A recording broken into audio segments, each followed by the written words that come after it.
For many people, discipline is a dirty word. It's mixed up with punishment, with all kinds of bad things. And I can assure you, the discipline to horses and many more animals is, to them, it's a way of living.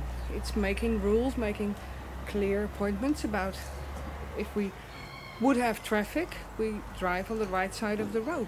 If we would do and we would ride wherever we would like to, probably the right of the strongest, the biggest, the tallest, the most brutal one would be, that would be a rule. And that would give a mess. I'm pretty sure that a lot of horses, people, bicycles, walker, people, normal, whatever, will be killed by that. So rules make the life easy.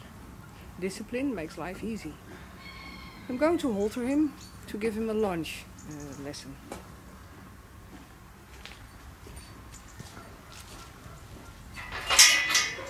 What I like a lot when I halter a horse is to watch his calmness and to find out, because you can already see on the way you're haltering what's going to happen. Is he excited? Is he, how's the weather, the conditions of the weather, all kinds of things.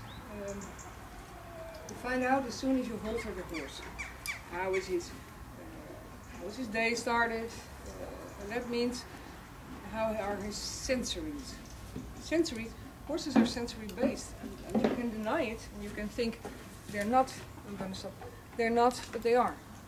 They learn, but we are the one who have to learn them to behave in a world of humans. So we have to teach them how to halter, how to stand still when I halter him. How he's not allowed at this moment to run out of his stable, which he is allowed to do when I'm just opening these boxes and I'm not around. So discipline gives the possibility to make an appointment, to make a deal, and to tell him this is what I want and this is what I don't want, and so we have a rule about that.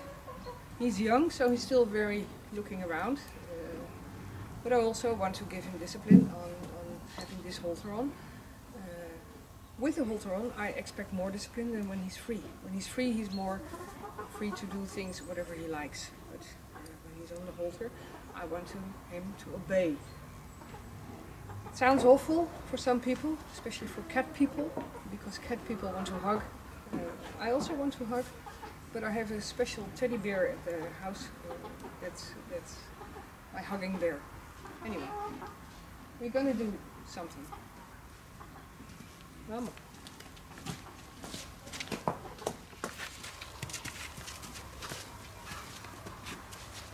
Discipline and punishment are not the same. Discipline is the rule, discipline is how you are together, and punishment is when something goes wrong.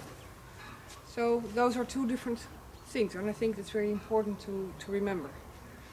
I'm going to ask him a few rounds on the lunge, and I know that he actually wants to roll in the sand, because he has slept or has been in the stable all night, and now he's out, so he wants to roll on the sand.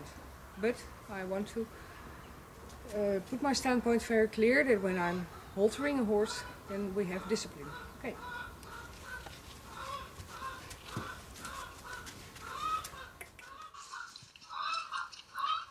As for all exercises goes the same, discipline is going back to the basic behavior, and in this case it's lunging. Lunging is a very basic behavior. It's walking, it's trotting, and it's making the horse move, but also focus on the relaxed being of the horse. So if a horse, sometimes depends on the weather, depends on all kinds of things. Sometimes horses want to run very fast, but I think doing a pass, how do you say it, a kind, soft walk and some trot is enough. Going left, going right, and make the horse cooperate without pulling the rope too hard.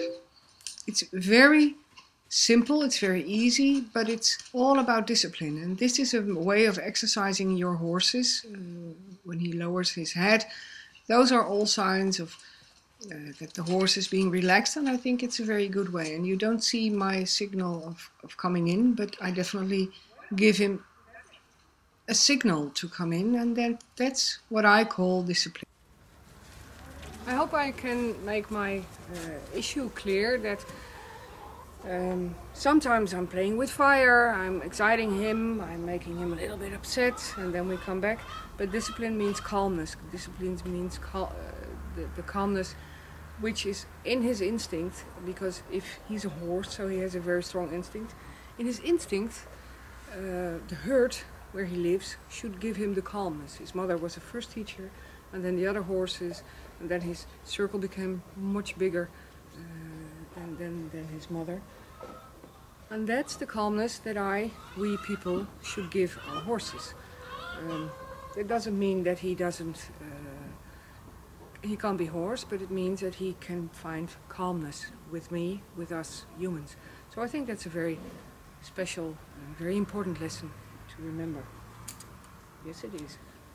Why was he shaking no? He doesn't mean no, and that's going to be another movie where I'm going to explain more about the behavior of horses, like Fleming, like shaking heads, like why is a horse touching you with his nose? Why do we think, yeah, well, if he comes to me with his nose, so I can grab his nose. One thing, please, and I think it was the first movie I ever made about the nose. They use the nose to breathe and to smell. That's what they need. Breathe and smell. They don't have hands. And you better be glad that they don't use their front legs to say hello to you, because if they would, then you would have a problem. Okay, thanks for watching our channel. Discipline.